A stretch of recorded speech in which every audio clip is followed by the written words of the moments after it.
Baiklah, bismillahirrahmanirrahim. Assalamualaikum warahmatullahi wabarakatuh. Perkenalkan, nama saya Muhammad Reza Putra dengan NIM 2014040026. Di sini saya akan menampilkan hasil kerja saya tentang ujian akhir semester untuk memenuhi tugas dari mata kuliah Matematika Diskrit dengan dosen pengampu Ibu Nita Putri Utami. Baiklah, tanpa panjang lebar, langsung saja kita ke pokok pembahasannya. Pokok pembahasan ini dibagi menjadi 12, yaitu yang pertama ada relasi rekursiv, yang kedua ada konsep dasar poset, yang ketiga ada lattice, yang keempat ada aljabar boolean, yang kelima ada gerbang logika, yang keenam ada konsep dasar graf, yang ketujuh ada derajat titik, yang kedelapan ada penyajian dengan matriks, yang kesembilan ada lintasan terpendek, yang kesepuluh ada algoritma Dijkstra, yang ke-11 ada pohon, dan yang ke-12 ada pohon rentang. Baiklah, kita masuk materi yang pertama, yaitu relasi rekursiv. Relasi rekursiv ini adalah persamaan yang secara rekursiv menentukan barisan-barisan di mana suku berikutnya merupakan fungsi dari suku-suku sebelumnya. Suatu relasi rekursiv terdiri dari dua bagian, yaitu kondisi awal dan bagian rekursiv. Untuk contoh-contohnya yaitu A1 sama dengan 1, A2 sama dengan 2 disebut dengan kondisi awal dari relasi rekursiv ini. Dalam hal ini ada dua kondisi awal. Yang kedua ada AN sama dengan AN kurang 1 tambah AN kurang 2 dengan N lebih besar sama dengan 3 disebut bagian rekursiv dari RR. A1 sama dengan 10, A2 sama dengan 18, A3 sama dengan 70, AN dikurang 3, N kurang 1, kurang 4, AN kurang 2, tambah 2, 12, AN kurang 3 sama dengan 0. Untuk N lebih besar sama dengan 4. Ada tiga kondisi awal yaitu A1 sama dengan 10, A2 sama dengan 18, A3 sama dengan 70.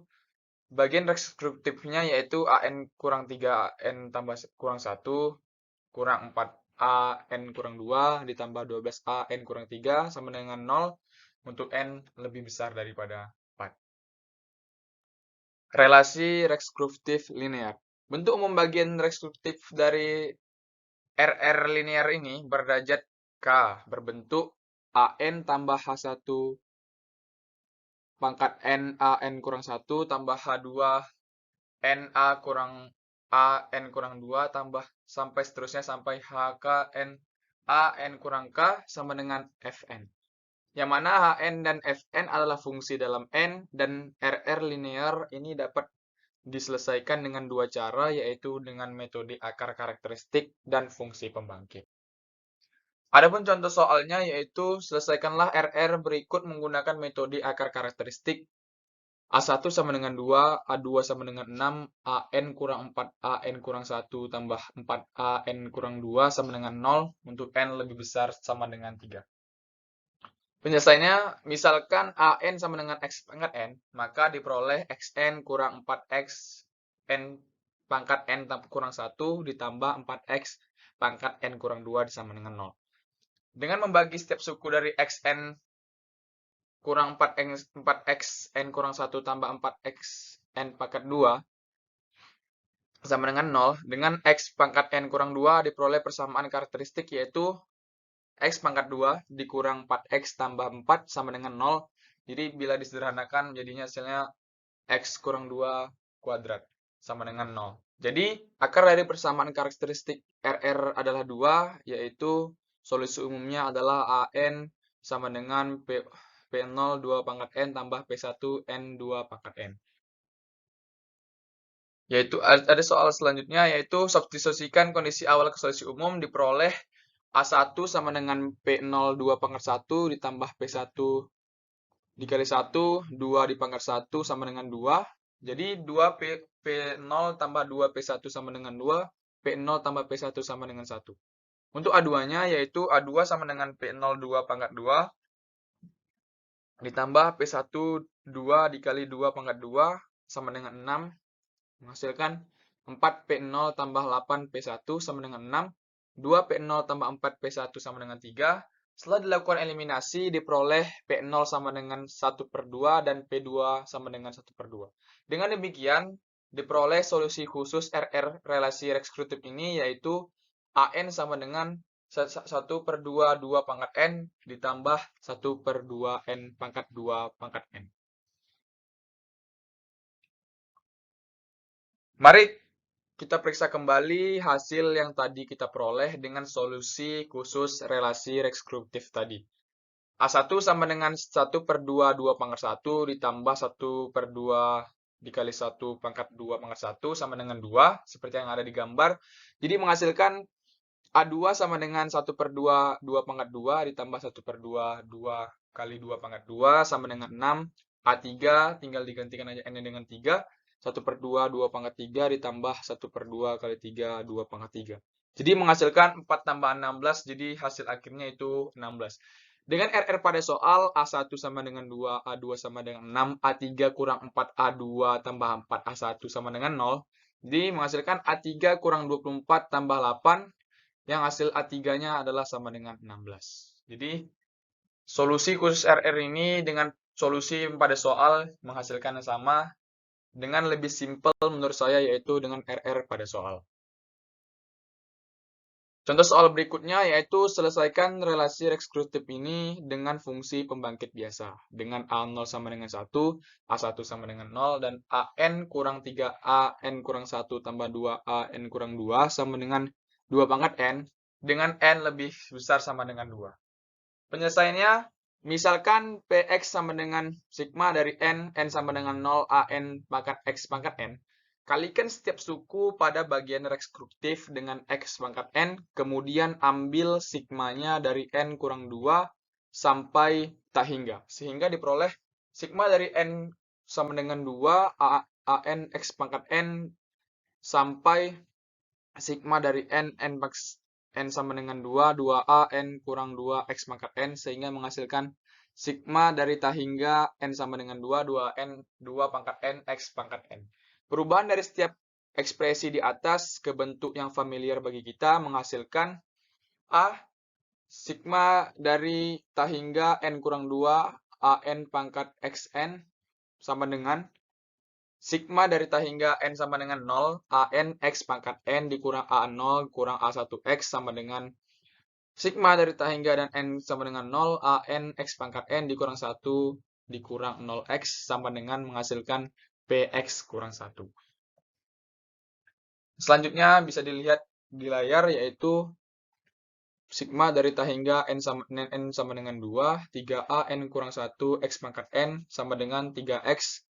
Sigma dari tak hingga N sama dengan 2, AN kurang 1 X pangkat N kurang 1 menghasilkan 3X dikali sigma dari tak hingga N sama dengan 1, AN kurang 1 X pangkat N kurang 1 dikurang A0. Jadi menghasilkan 3X dikali P kali X kurang 1 sama dengan 3X PX kurang 3X. Untuk yang C, sigma dari tak hingga N sama dengan 2, 2A dikurang 2A N kurang 2 X pangkat N sama dengan 2X pangkat 2 sigma dari tak hingga N sama dengan 2, A N kurang 2 X pangkat N kurang 2 sama dengan 2X pangkat 2 dikali PX. Untuk yang D, sigma dari tak hingga N sama dengan 2, 2N 2 pangkat N, X pangkat N, sama dengan sigma dari tak hingga N sama dengan 0, 2 pangkat N, X pangkat N dikurang 2, 0, A0, kurang 2 pangkat 1, A pangkat A1, sama dengan sigma dari tak hingga N sama dengan 0, 2 pangkat N dan X pangkat N dikurang 1 dikurang 2X sama dengan 1 per 1 kurang 2X dikurang 1 dikurang 2X sama dengan 4X pangkat 2 per 1 kurang 2X.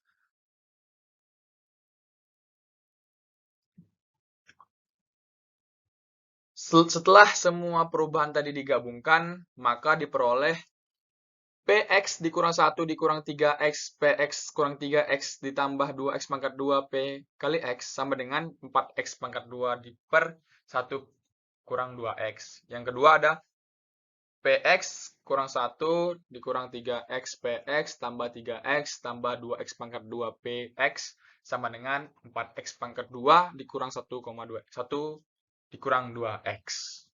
1 kurang 3x ditambah 2x pangkat 2 menghasilkan dari sama dengan 4x pangkat 2 per 1 dikurang 2x ditambah 1 dikurang 3x. Jadi menghasilkan px di sini ialah px sama dengan 10x pangkat 2 dikurang 5x tambah 1 per 1 kurang 2x pangkat 2, 1 dikurang x. Jadi seperti yang dilihat di gambar, px di sini menghasilkan 10x pangkat 2 tersebut sama dengan a per 1 kurang 2x tambah b per 1 kurang 2x pangkat 2 dan c 1 kurang x. Px sama dengan 10x pangkat 2 dikurang 5x tambah 1 per 1 kurang 2x pangkat 2, 1 per x menghasilkan a dikurang 3ax ditambah b tambah 2ax dikurang bx ditambah c dikurang 4cx tambah 4cx pangkat 2 per 1 kurang x 1 dikurang 2x pangkat 2. Jadi px menghasilkan sama dengan 2a tambah 4c x pangkat 2 dikurang 3a tambah b tambah c x tambah a b c per 1 kurang x dikali 1 kurang 2x pangkat 2. Setelah menyelesaikan perbandingan yang tadi maka diperoleh A-nya sama dengan min 7, B-nya sama dengan 2, dan C sama dengan 6, sehingga PX sama dengan min 7 per 1 kurang 2X tambah 2 per 1 kurang 2X pangkat 2 ditambah 6 1 kurang X. Min 7 dari sigma hingga N sama dengan 0, 2 pangkat N pangkat X pangkat N ditambah 2 dari sigma hingga N sama dengan 0, N tambah 1, 2 pangkat N dikali X pangkat N ditambah 6 dari sigma hingga N sama dengan 0, XN. Jadi AN di sini didapatkan sama dengan min 7 dikali 2 pangkat N tambah 2 kali N tambah 1 dikali 2 pangkat N ditambah 6. Jadi solusi khusus dari relatif rekursi tadi adalah A pangkat N sama dengan 2N kurang 5 dikali 2 pangkat N tambah 6. Adapun untuk mempertajam keahlian kita, diberikan beberapa latihan soal berikut. Yang pertama, tentukan solusi khusus dari relasi rekursi. Untuk AN sama dengan 5AN kurang 1 dikurang 6AN kurang 2 dengan A0 sama dengan 1, dan A1 sama dengan 0. Yang kedua, ada tentukan solusi khusus dari relasi rekursi.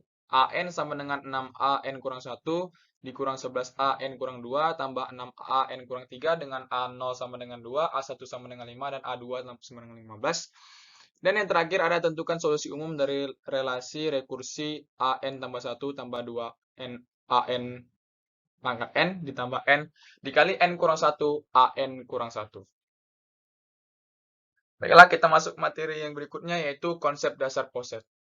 Poset adalah suatu relasi biner dinamakan sebagai suatu relasi pengurutan tak lengkap atau relasi pengurutan parsial atau partial ordering relation. Jika ia bersifat refleksif, antisimetris, dan transitif. Yang kedua ada diagram hash. Suatu relasi biner dari himpunan A ke himpunan B dapat dijadikan dalam bentuk grafik maupun tabel. Contoh soalnya, misal A sama dengan 1, 2, 3, 4, 6, 8, 9, 12, 18, 24 dalam urutan dengan relasi X membagi Y. Penyelesaiannya seperti yang bisa kita lihat di layar berikut diagram yang diberikan dari contoh soal tersebut. Untuk mempertajam ilmu pengetahuan, diberikan 3 latihan soal di sini. Yang pertama ada misal B sama dengan A, B, C, D, E. Gambar diagramnya yang didefinisikan suatu urut parsial pada B dengan cara alfabetis. Jadi D lebih kecil sama dengan B, D lebih kecil sama dengan A, dan E lebih kecil sama dengan A, dan seterusnya.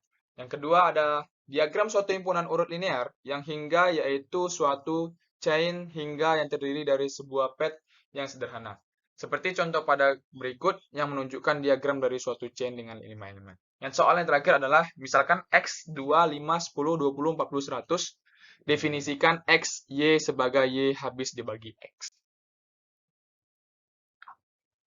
Materi selanjutnya yaitu lattice. Sebuah lattice adalah sebuah poset L atau lebih kecil sama dengan yang setiap himpunan bagiannya A kurang B memiliki dua elemen yaitu infimum dan supermum. Suatu poset A disebut lattice jika dan hanya jika A lebih besar sama dengan B dan infimum AB adalah A himpunan B. Supremum AB ada untuk setiap pasangan elemen A dan dalam himpunan A. Elemen-elemen lattice ini misalkan suatu lattice di mana 0 adalah elemen terkecil dari L dan I adalah elemen terbesar dari L.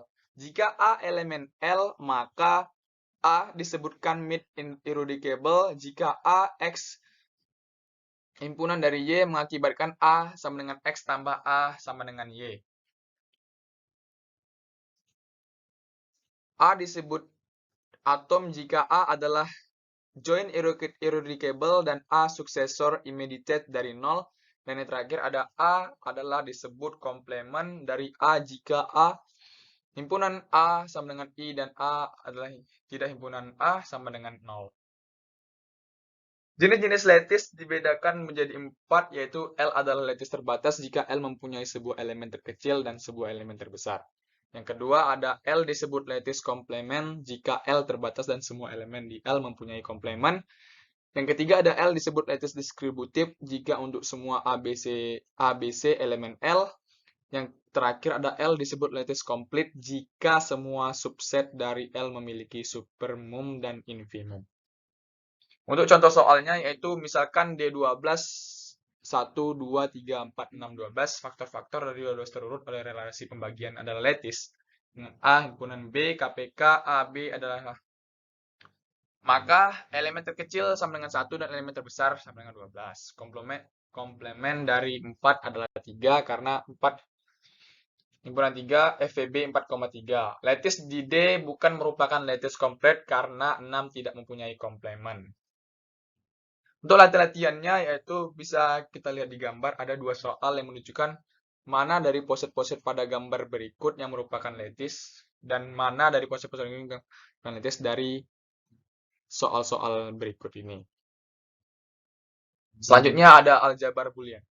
Aljabar boolean ini atau boolean algebra adalah matematika yang digunakan untuk menganalisis dan menyederhanakan gerbang logika pada rangkaian-rangkaian digital elektronika. Boolean pada dasarnya merupakan tipe data yang hanya terdiri dari dua nilai yaitu true and false atau tinggi dan rendah yang biasanya dikembangkan dengan angka 1 dan 0 pada gerbang logika atau bahasa pemrograman komputer. Postulat Huntington atau aksioma-aksioma di antaranya seperti berikut ini, yaitu closure, A tambah B elemen B, A kali B elemen B. Komutatif. Komutatif adalah tidak ada pengaruh antara posisi awal dan akhir. Jadi contohnya saja A tambah B sama dengan B tambah A dikali B sama dengan B tambah A. Distributif, yaitu A dikali B tambah C sama dengan AB, A dikali B tambah A dikali C. Yang kedua ada A tambah B kali C sama dengan A tambah B dikali A tambah C. Untuk komplement, A tambah A pangkat 2 sama dengan 1, dan A dikali A2 sama dengan 0. Untuk aljabar boolean dua nilai dapat dilihat dari tabel-tabel berikut ini.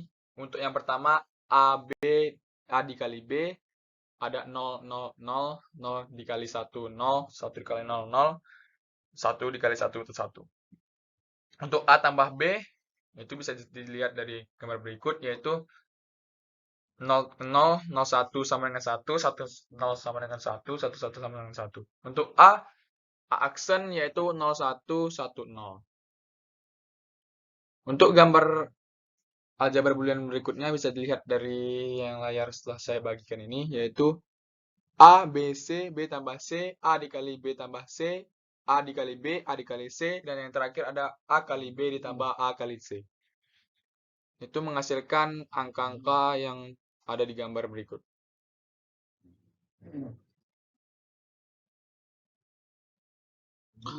Hukum-hukum aljabar boolean. Hukum aljabar boolean ini terbagi menjadi beberapa bagian. Yang pertama ada hukum identitas. Jika A tambah 0 sama dengan A dikali 1 sama dengan A. Yang kedua ada hukum idempotent, yaitu A tambah A sama dengan A dikali A sama dengan A. Yang ketiga ada hukum komplement. A tambah A aksen sama dengan 1, A dikali A aksen sama dengan 0. Yang keempat ada hukum dominasi. Jika A dikali 0 sama dengan 0, A tambah 1, maka 1. Hukum involusi yaitu A aksen kebalikan aksen sama dengan A. Dan hukum penyerapan A tambah AB sama dengan A dikali A tambah B sama dengan A. Yang ketujuh ada hukum kumulatif, A tambah B sama dengan B tambah A, AB yang kedua ada AB sama dengan BA. Yang ke-8 ada hukum asosiatif, yaitu A tambah B tambah C sama dengan A tambah B tambah C. Yang kedua ada A kali BC sama dengan AB kali C. Yang ke-9 ada hukum distributif, yaitu A tambah BC sama dengan A tambah B kali A tambah C. Yang kedua ada A B dikali B tambah C sama dengan AB tambah AC. Hukum De Morgan ini yaitu AB aksen sama dengan A aksen tambah B aksen. Dan yang terakhir yaitu hukum 0/1, yaitu jika 0 aksen sama dengan 1, 1 aksen sama dengan 0. Contoh soalnya, sederhanakan fungsi boolean fxy sama dengan x tambah x pangkat 2y. Dijawab fxy sama dengan x tambah x aksen y sama dengan x tambah x pangkat 2 x aksen dikali x tambah y, 1 dikali x tambah y, berarti x tambah y. Jadi, soal tersebut bisa dijawab dari hukum-hukum yang telah dijelaskan dari beberapa hukum yang tadi ada aljabar boolean tadi. Untuk latihan soalnya untuk mempertingkatkan pertajaman kemampuan, kami di sini memberikan 3 soal, yaitu pertama, perlihatkan bahwa A tambah D, B sama dengan A tambah B. Yang kedua, sederhanakan pernyataan logika berikut. Dan yang terakhir, sederhanakan F dikali A kali B kali C sama dengan ABC tambah AB tambah A. Untuk materi berikutnya yaitu gerbang logika. Gerbang logika atau logic gates merupakan rangkaian dengan satu atau lebih sinyal masukkan atau input, tetapi hanya menghasilkan satu sinyal keluaran atau output. Gerbang dinyatakan dengan dua keadaan, satu tegangan tinggi, logika tinggi, high logic, dan logika 1. Yang kedua ada tegangan rendah, logika rendah, low logic, logika 0. Macam-macam gerbang logika di sini ada 7, yang pertama AND, yang kedua OR, yang ketiga NOT, yang keempat NAND, yang kelima NOR, 6 XOR, yang ketujuh XNOR. Contoh soalnya yaitu jika F sama dengan A tambah B kali C, maka penyelesaiannya dapat dilihat dari gambar-gambar berikut ini dan disajikan dengan tabel, sehingga mempermudah untuk menjawab dari pertanyaan tersebut. Untuk latihan berikutnya, untuk mempertajam pemahaman, kami sini memberikan 2 persoalan. Yang pertama ada gambaran untai gerbang dan saklar untuk gerbang OR NN yang dinyatakan dengan persamaan Y sama dengan A tambah B dikali C. 3 buah gerbang NAND dirangkai seperti gambar di bawah. Buatlah tabel kebenaran rantai berikut. Dan yang terakhir ada buat tabel kebenaran gerbang logika berikut. Buatlah tabel kebenaran dengan gambar yang disajikan di layar berikut ini. Selanjutnya ada konsep dasar graph. Secara matematis, graph didefinisikan sebagai pasangan himpunan VE. Ditulis dengan notasi G VE, yang dalam hal ini V adalah himpunan tidak kosong dari simpul-simpul atau vertex atau node, dan E adalah himpunan sisi, edges atau arcs yang menghubungkan sepasang simpul. Jenis-jenis graph ini, graph yang itu terbagi menjadi 2, yaitu graph sederhana dan graph tidak sederhana. Terminologi graph. Yang pertama ada bertetangga atau adjacent, yang kedua ada bersisian atau incidence, yang ketiga simpul terpencil atau isolate vortex, yang keempat ada graph kosong atau null graph atau empty graph, yang kelima ada derajat atau degree, yang keenam ada lintasan atau path, yang ketujuh ada sirkuit atau siklus, yang kedelapan terhubung atau connected, yang kesembilan ada uvagraph atau subgraph dan komplement uvagraph. Yang ke-10 ada uvagraph merentang. Yang ke-11 ada cut set. Yang ke-12 ada graph berbobot atau weighted graph. Untuk contoh soal yang diberikan yaitu diberikan graph A dengan himpunan simpul E dikali A, P1, P2, P3, P4. dan himpunan sisi A sama dengan P1 dikali P2, P2 dikali P3, P3 dikali P4, P1 dikali P4, P1 dikali P3. Maka disesuaikan gambarkan grafnya sebagai berikut. Jadi dapat dihasilkan bahwa sejajar dengan P1 dengan P3 dari gambar berikut itu. Untuk latihannya yaitu yang pertama, misalkan G adalah graf dengan barisan derajat 4, 3, 2, 1. Tentukan banyaknya sisi di G dan gambaran graf G. Yang kedua, apakah ada graf sederhana yang mempunyai barisan derajat 1, 2, 3, 4? Jika tidak, berikan alasannya. Yang ketiga, dalam sebuah pesta, 5 orang saling berjabat tangan. Tiap orang hanya berjabat tangan 1 kali dengan orang lainnya. Hitung jumlah jabat tangan yang terjadi dan modelkanlah dalam graf. Yang selanjutnya ada derajat titik.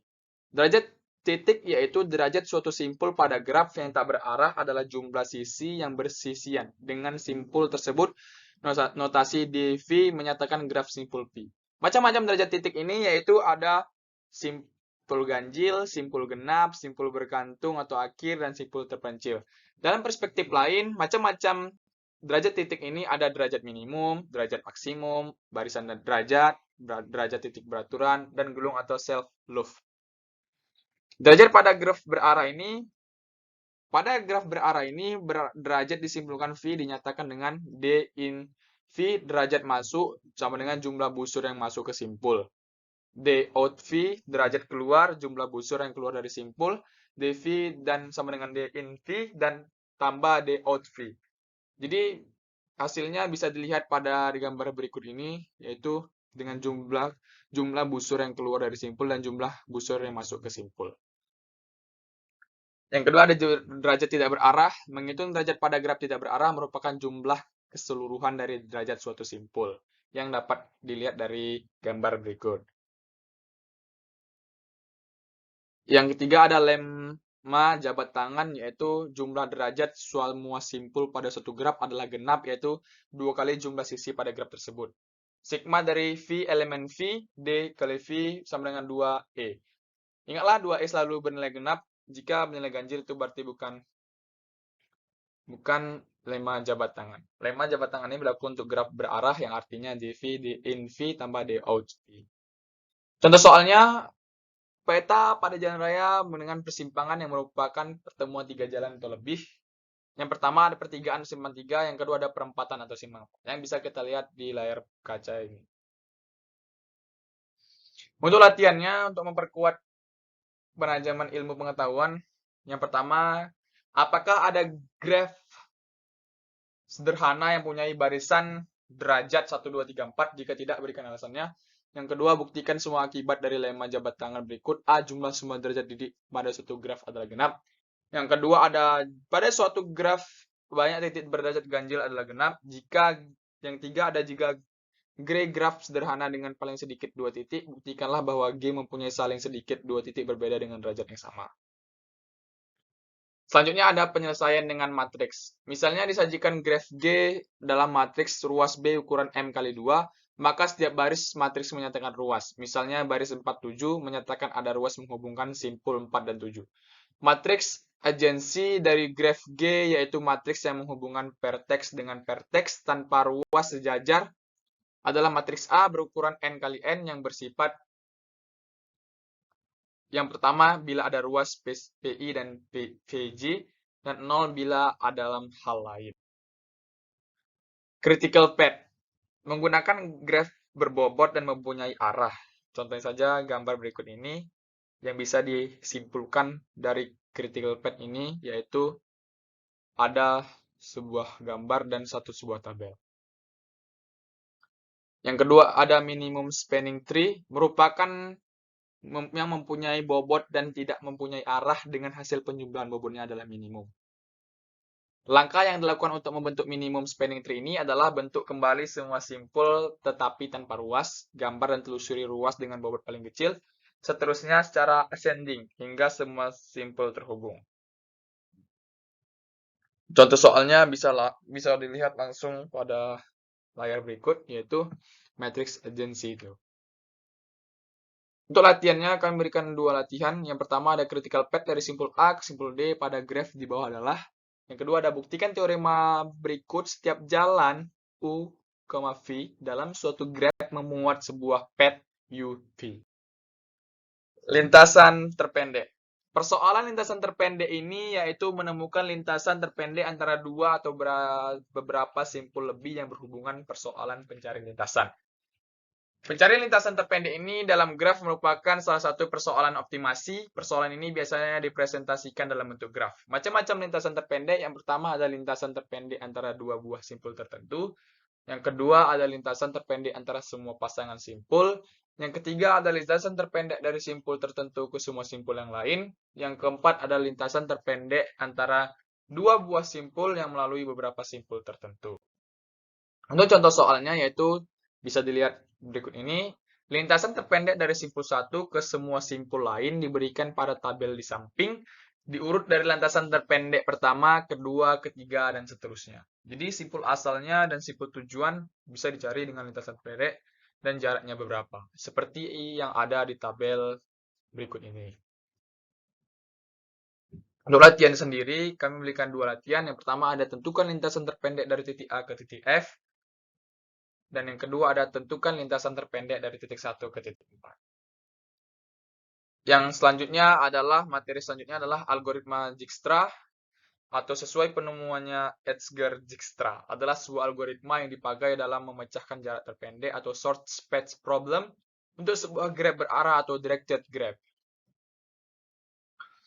Contoh soalnya yaitu tentukanlah jarak terpendek dari A ke F dengan gambar berikut. Jadi kesimpulan yang bisa kita tarik dari gambar berikut ialah diperoleh dua lintasan dari A ke F, yaitu melalui A, C, D, F dengan panjang 8, melalui A, C, D, E, F dengan panjang 7, maka lintasan terpendeknya adalah A, C, D, E, F dengan panjang 7. Dan bisa dilihat dari tabel berikut.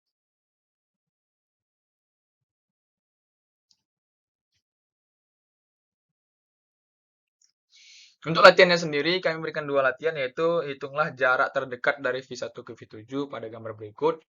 Dan yang kedua ada tentukan jalur terpendek menggunakan algoritma Dijkstra dan pada gambar berikut.